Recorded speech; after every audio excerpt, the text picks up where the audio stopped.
Good morning students and my dear friends, today is 2nd of August 2023 Wednesday. Business standard और mint की PDF के लिए आप इनकी रिस्पेक्टिव वेबसाइट्स पर लॉगिन कर सकते हैं। बेसिक वर्जन दोनों ही न्यूज़पेपर का सबके लिए फ्री है। इसके अलावा आप मुझे अदर सोशल मीडिया प्लेटफॉर्म्स पर भी फॉलो कर सकते हैं, जहां पर आपको इकोनॉमी और फाइनेंस रिलेटेड डेली अपडेट्स भी मिल जाते हैं। इसके अलावा टेलीग्राम चैनल पर डेली आपको फाइनेंशियल एक्सप्रेस की फ्री पीडीएफ भी मिल जाती है और बिजनेस स्टैंडर्ड, इकोनॉमिक टाइम्स और मिंट की न्यूज़ हेडलाइंस की सेपरेट नोटिफिकेशन भी अवेलेबल होती है। रिकमेंडेड प्ले स्पीड है इस वीडियो की 1.25x। Thought of the day is it is hard to beat a person who never gives up. Mint ने आज 10 इंपॉर्टेंट न्यूज़ हेडलाइंस कवर करी हैं। बिजनेस स्टैंडर्ड ने आज 15 इंपॉर्टेंट न्यूज़ हेडलाइंस कवर करी हैं और आज के डिस्कशन में हम 12 न्यूज़ आर्टिकल्स डिस्कस करने जा रहे हैं। तो देख लेते हैं आज का पहला आर्टिकल, जो कि मिंट के पेज नंबर 1 पर दिया हुआ है। Low saving rates drives shift to FDs. As per the recent data, because of the increasing interest rate difference between saving account and FDR और FD account, now customers are shifting towards FDs. तो recent trend में देखा गया है कि जो customers हैं, specially जो बैंकिंग कस्टमर्स हैं, वो अपने पैसे को एफडीआर के फॉर्म में या फिक्स डिपॉजिट के फॉर्म में रखना ज़्यादा प्रेफर कर रहे हैं। क्यों? क्योंकि सेविंग अकाउंट्स में जो इंटरेस्ट रेट ऑफर किया जा रहा है इस समय, वो एफडी के इंटरेस्ट रेट से काफ़ी कम है। So there is a widening interest rate gap between these two accounts and that is why, because of more interest rate, customers are preferring for FDR. और अगर पिछले हम हिस्टोरिक डेटा की बात करें तो पास्ट 3 ईयर्स से जो सेविंग इंटरेस्ट रेट है, जो सेविंग अकाउंट्स में जो इंटरेस्ट रेट्स बैंक ऑफर करते हैं, जो बेसिक इंटरेस्ट रेट ऑफर किया जाता है, वो अनचेंज रहा है पिछले 3 सालों से। जबकि अगर हम एफडी की बात करें तो एफडी का जो रेट है वो कंटिन्यूअसली इंक्रीज़ हो रहा है। यानी जो टाइम डिपॉजिट्स हैं, जहाँ पर आप 2 साल की, 3 साल की, 1 साल की, 5 साल की एफडीआर बनाते हैं, उन पर जो इंटरेस्ट रेट बैंक्स ऑफर कर रहे हैं, जिनको टाइम डिपॉजिट्स भी बोलते हैं, उन पर इंटरेस्ट रेट सिग्निफिकेंटली इंक्रीज़ हुआ है लास्ट 3 ईयर्स में। तो डेफिनेटली ज़्यादा इंटरेस्ट रेट्स एफडी ऑफर कर रही हैं, तो जो कस्टमर्स को ज़्यादा अट्रैक्ट कर रही हैं। फॉर एग्जाम्पल, अगर हम एग्जाम्पल लें तो इंडिया के स्टेट बैंक ऑफ इंडिया, जो कंट्री का लार्जेस्ट लेंडर है, वो 2.7% से लेकर के 3% तक सेविंग डिपॉजिट्स पर ऑफर करता है, जबकि 6.8% का इंटरेस्ट रेट ऑफर होता है 1 to less than 2 years term deposits. तो हम देखें तो जस्ट डबल का difference. That is why customers are preferring for this FD and this is quite natural investment trend. और अगर हम पहले की बात करें तो पहले सेविंग और डिपॉजिट्स रेट में जो डिफरेंस होता था, जिसको डेल्टा भी बोला जाता है, वो इतना ज़्यादा नहीं होता था, स्मॉलर डिफरेंस होता था। But because of the pandemic हमें ये जो एफडीआर में इंटरेस्ट ज़्यादा देखने को मिल रहा है, and that is why this FD is attracting more and more customers. This is the infographics. While saving rates remain unchanged, banks have significantly increased their interest rate on time deposits. तो हम देख सकते हैं different banks का time deposits पर या term deposits पर कितना interest rate है, and this is the deposit rate offered by 5 major banks on saving accounts on term deposits. उसको time deposits भी बोलते हैं, इसको FDR भी बोला जाता है। तो 2012 से लेकर के 2023 तक का डेटा दिया हुआ है। You can just have the glimpse of it. अब देख लेते हैं article number 2, that is given on page number 1 of Mint paper. RBI fines 4 PSUs for late reporting. तो रिजर्व बैंक ऑफ इंडिया ने लेट सबमिशन फी LSF इम्पोज करी है 4 public sector undertakings पर। कितनी LSF या लेट सबमिशन फ़ी impose करी है? अप्रॉक्सीमेटली 2000 करोड़ की जो लेट सबमिशन फ़ी है वो 4 PSUs पर इम्पोज करी गई है। कौन कौन से PSUs हैं? ONGC, Indian Oil Corporation, GAIL and Oil India. इन 4 PSUs पर 2000 करोड़ का फाइन हम बोल सकते हैं आरबीआई ने इम्पोज किया है। Reason behind this is delayed reporting of their overseas investment. अभी रिसेंट आरबीआई की गाइडलाइंस के according with in a stipulated time जितनी भी PSUs हैं उनको अपने ओवरसीज़ इन्वेस्टमेंट को प्रॉपरली रिपोर्ट करना है। और उसी पर्टिकुलर क्लॉज में ये 4 जो PSUs थी ये फेल हो गई हैं, जिसकी वजह से रिजर्व बैंक ऑफ इंडिया ने एक सब्सटेंशियल अमाउंट का लेट सबमिशन फ़ी इन 4 PSUs पर इम्पोज करी है। और ऐसा कहा जा रहा है कि this particular move by reserve Bank of India may impact the overseas work commitment of these 4 state run energy measures. तो 500 करोड़ चारों PSUs पर रिस्पेक्टिवली लगाया गया 500 करोड़ का फाइन लगाया गया है। बट ऐसा कहा जाए कि प्रॉब्ली जो ये PSUs हैं ये रिजर्व बैंक ऑफ इंडिया से और एक्सटेंशन मांग सकती हैं, क्योंकि इससे इनका जो ओवरसीज़ इन्वेस्टमेंट है, जो ओवरसीज़ वर्क कमिटमेंट है, इस पर्टिकुलर लेट सबमिशन फ़ी के इम्पोजिशन से इम्पैक्ट कर सकता है। और अगर इनके बैंक की बात करें, इनके ऑथराइज डीलर की, तो इन चारों ही PSUs का जो ऑथराइज डीलर है वो स्टेट बैंक ऑफ इंडिया है। State Bank of India is the authorise dealer AD for these public sector undertaking.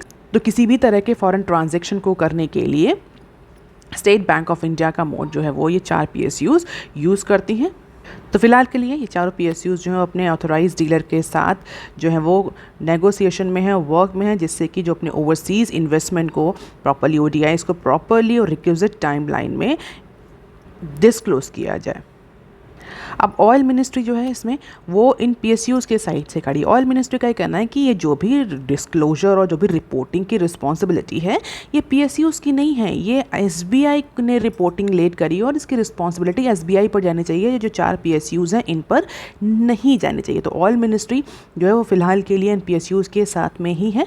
Late us see कि आगे इसमें क्या डिसीजन होता है। अब देख लेते हैं some short news articles from Mint. Relief from milk price likely after monsoon Rupala. तो ये एक इंटरव्यू है जो union minister of fishery, animal husbandry और डेयरी के जो मिनिस्टर है मिस्टर रूपाला, उनका, पुरुषोत्तम रूपाला, उनका इंटरव्यू है। और जिस तरीके से मिल्क के प्राइस हमें रिसेंटली बढ़ते हुए देख रहे हैं, प्रॉबली उसको लेकर के इंटरव्यू, और उसमें उन्होंने बोला है कि मानसून के बाद, प्रॉबली मानसून के बाद जब जो फॉडर है उसका प्राइस कम होगा तो हमें मिल्क के प्राइस में भी सब्सटेंशियल रिडक्शन देखने को मिल सकता है। अगर हम मिल्क का प्राइस देखें तो अप्रॉक्सीमेटली 22% तक मिल्क के प्राइस इंक्रीज़ हुए हैं लास्ट 3 ईयर्स में।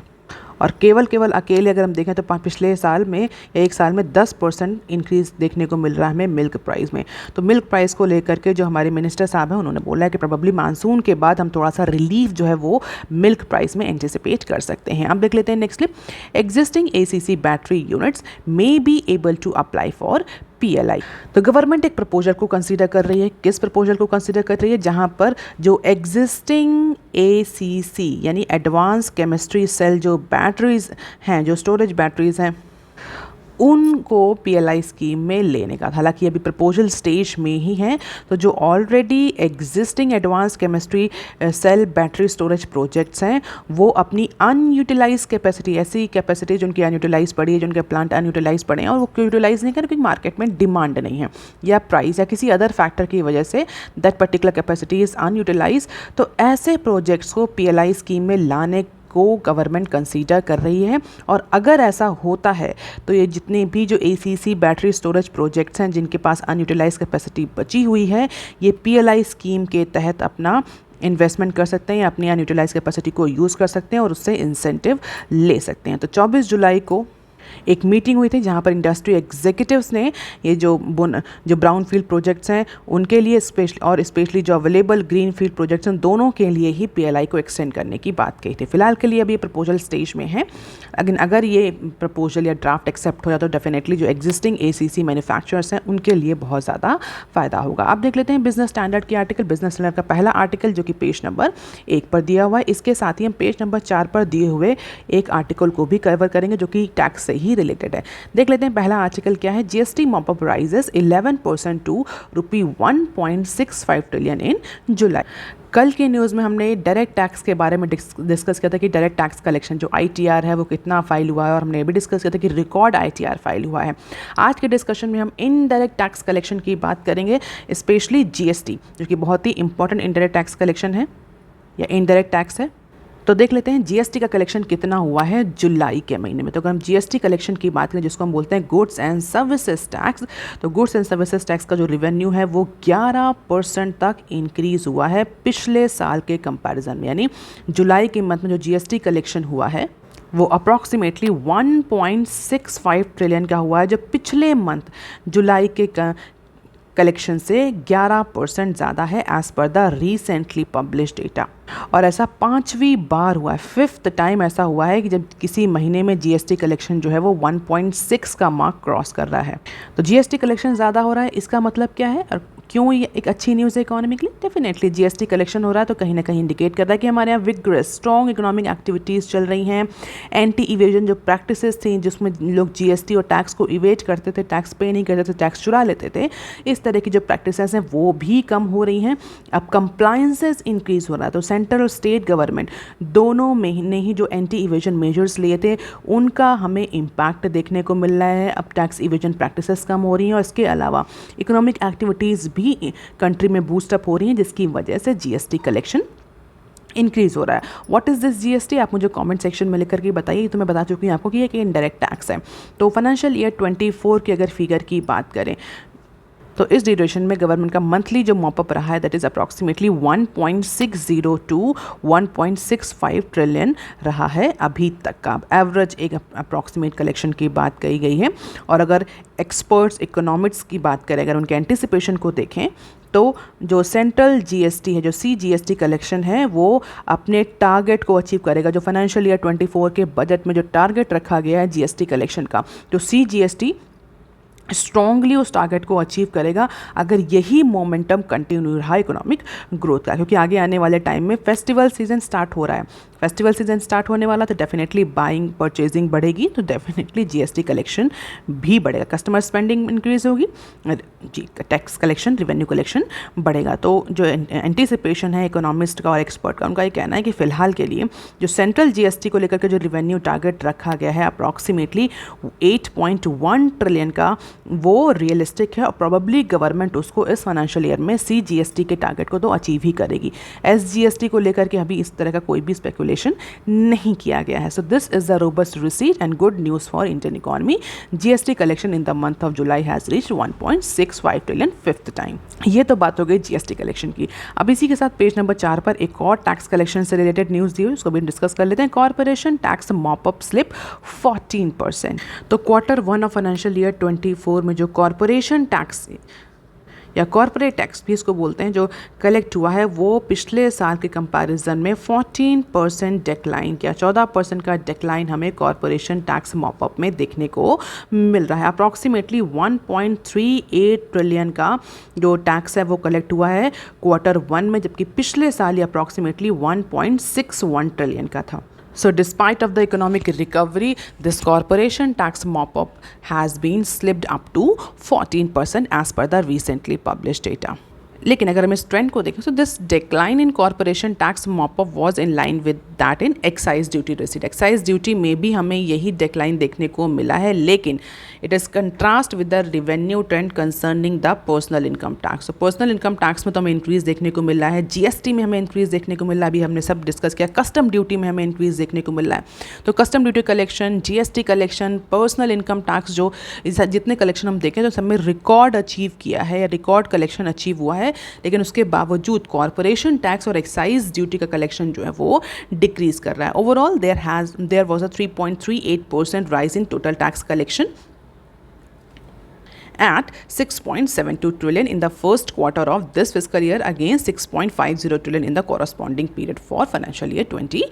और क्यों, रीज़न क्या है? तो एक्सपर्ट्स का ये मानना है कि जो लो प्रॉफिट है कंपनीज़ ने जो है वो लो प्रॉफिट रिपोर्ट किया है by higher tax paying oil and information technology companies because of falling commodity prices and subdued external demand. तो सबड्यूट एक्सटर्नल डिमांड की वजह से, फॉलिंग कमोडिटी प्राइसेस की वजह से जो ऐसे सेक्टर जो सबसे ज़्यादा प्रॉफिट अर्न करते थे जैसे कि आईटी और ऑयल, उनका प्रॉफिट जो है वो डिक्रीज़ हुआ है सब्सटेंशियली, जिसका इम्पैक्ट हमें ओवरऑल कॉर्पोरेट अर्निंग्स पर देखने को मिल रहा है।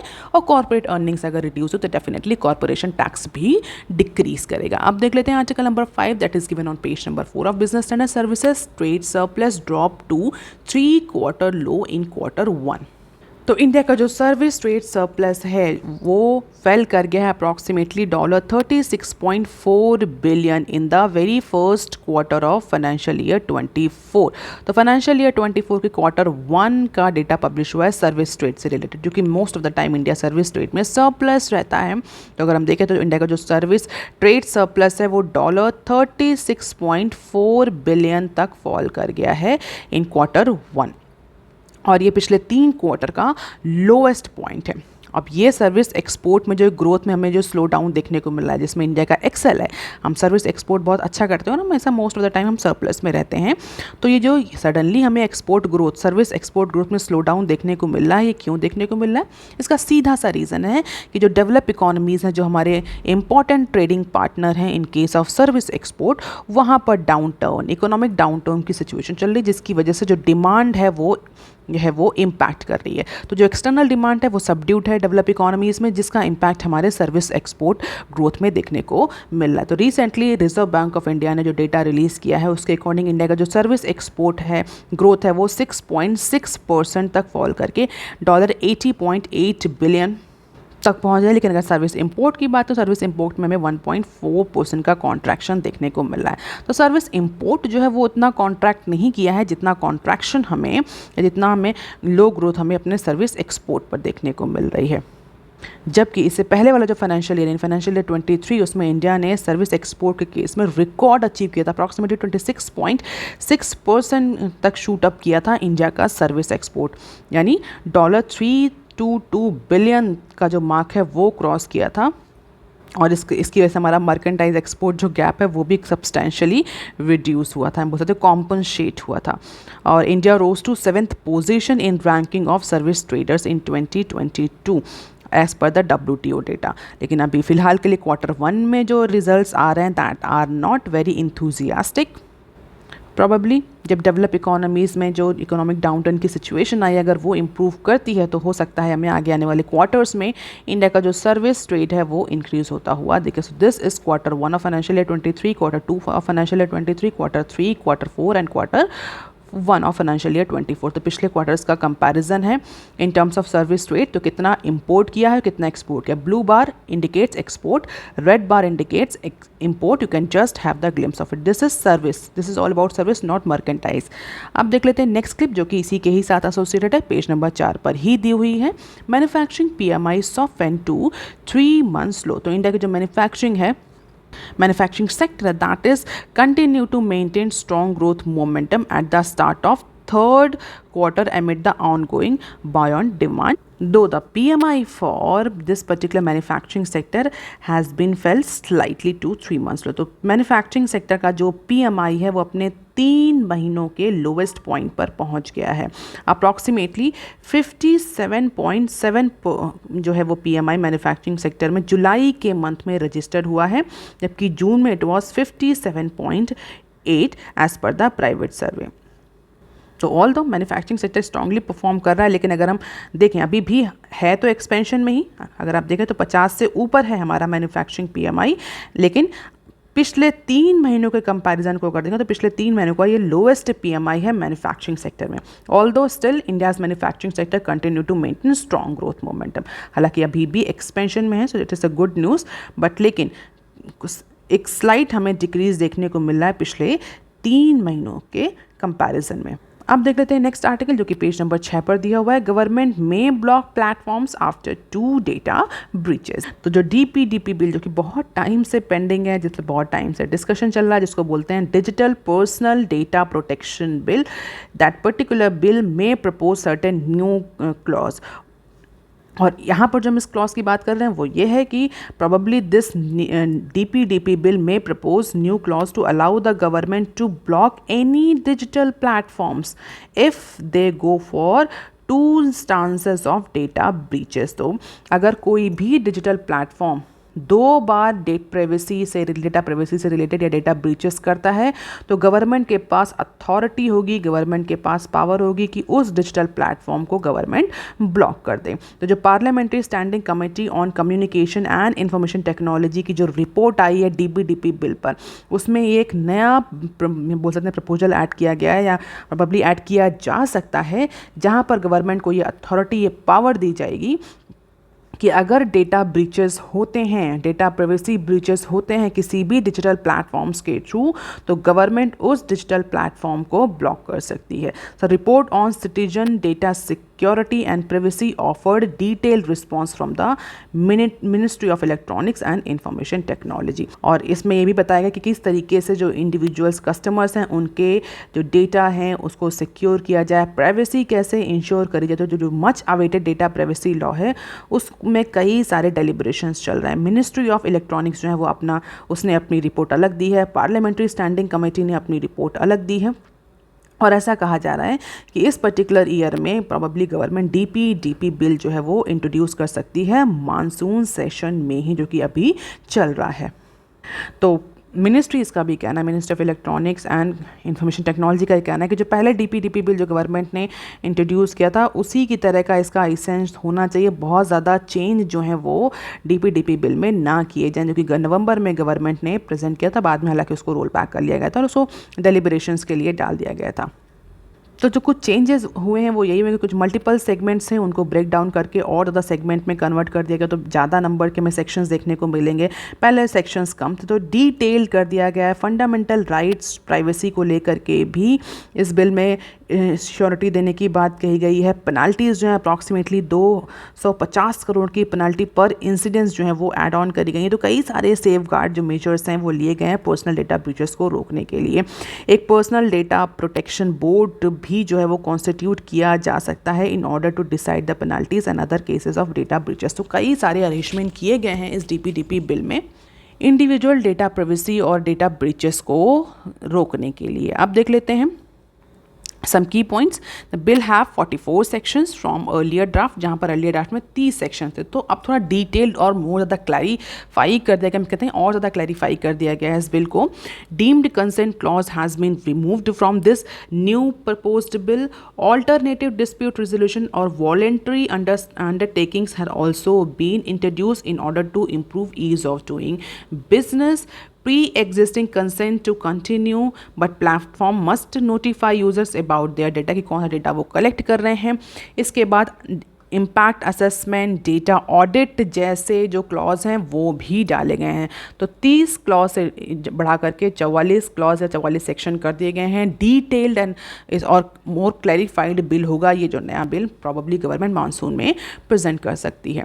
अब देख लेते हैं some short news articles from Business Standard. Pai in talk to invest in Byju's own Aakash और बायजूस को लेकर के जो क्लैशेस चल रहा है उसमें ये भी सुनने मारा कि प्रोबेबली जो बायजूस है वो अब कोर्ट तक जा सकता है आकाशास के माइनॉरिटी स्टेक होल्डर्स या प्रमोटर्स के अगेंस्ट। इसके अलावा Manipal group chairman mister Ranjan Pai is eagerly to discuss to invest into Aakash's. तो आकाशास जो एजुकेशनल सर्विसेज AESL जो है उसमें इन्वेस्ट करने के लिए जो पाई कंपनी है वो भी कीन है और इसको लेकर के बायजूस से डिस्कशन भी चल रहा है। जो फिलहाल के लिए स्पेशली जो उनके जो CEO हैं, जो 30% बायजूस के जो CEO हैं, जो 30% ओन करते हैं आकाशा में, उसको लेकर के डिस्कशन चल रहा है। और ऐसा कहा जा रहा है कि अगर ये डिस्कशन होता है, सक्सेसफुल होता है, तो जो 30% आकाशास के शेयर जो मिस्टर रविंद्रम के पास हैं उसमें से कुछ शेयर को ऑफलोड कर सकते हैं mister Raveendran for this Pai group. So let us see कि आगे क्या होता है। फिलहाल के लिए अभी this is on discussion stage. अब देख लेते हैं next clip. Share of foreign players in private sector capex dips. तो जितनी भी फॉरेन कंपनीज जो कि इंडिया में प्राइवेट सेक्टर में इन्वेस्टमेंट करती थी, स्पेशली कैपिटल एक्सपेंडिचर या लॉन्ग टर्म इन्वेस्टमेंट जो करती थी, उनका जो शेयर है पिछले कुछ टाइम से वो डिक्रीज़ हो रहा है as per the recently publish data. तो share of foreign companies in private sector investment directed towards building new factories other facilities has decline over a past 6 month. पिछले 6 महीनों में जो फॉरेन इन्वेस्टर्स हैं जो इंडिया में कैपिटल एक्सपेंडिचर में invest करते थे, उनका पार्टिसिपेशन जो है वो डिक्रीज़ हुआ है।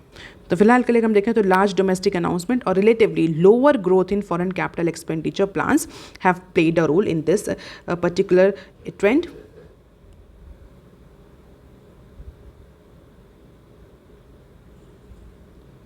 And because of this, the share of foreign companies in overall private sector investment over a 4-quarter that has been ended on 2023 has dipped to 14.9% as per the business standard analysis। तो business standard ने खुद से analysis करी और पिछले 6 महीनों में जो इन्वेस्टमेंट आ रहा है, स्पेशली जो लॉन्ग टर्म इन्वेस्टमेंट आ रहा है फॉरेन कंपनीज ने, उसमें हमें डिक्लाइन देखने को मिला है। अब देख लेते हैं नेक्स्ट क्लिप।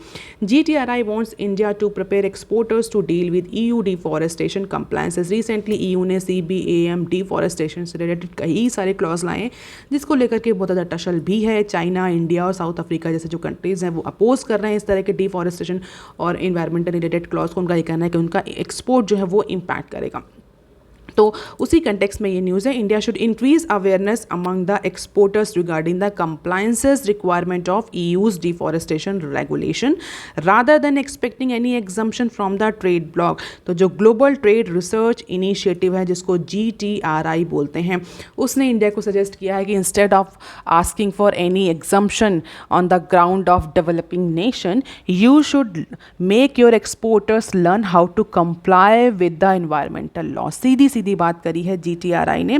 GTRI ने इंडिया को सजेस्ट किया है कि आप अपने एक्सपोर्टर्स को तैयार करें कि वो कोलैबोरेट करें, वो लर्न करें कि कैसे एनवायरमेंटल क्लॉज को कंप्लाई करना है। इंस्टेड ऑफ दैट आप EU से और ट्रेड ब्लॉक से बार बार डिमांड करें कि आपको किसी भी तरह का एग्जम्पशन दिया जाए इन सारे कंप्लायंसेस से। तो सीधा सीधा बोल रहा है कि एक्सपोर्टर जो हैं वो कंप्लाई करें land use, labour, human right और अदर इन्वायरमेंटल रिलेटेड आस्पेक्ट्स को। फिलहाल के लिए इंडिया को किसी भी तरह का एग्जम्पशन नहीं मांगना चाहिए।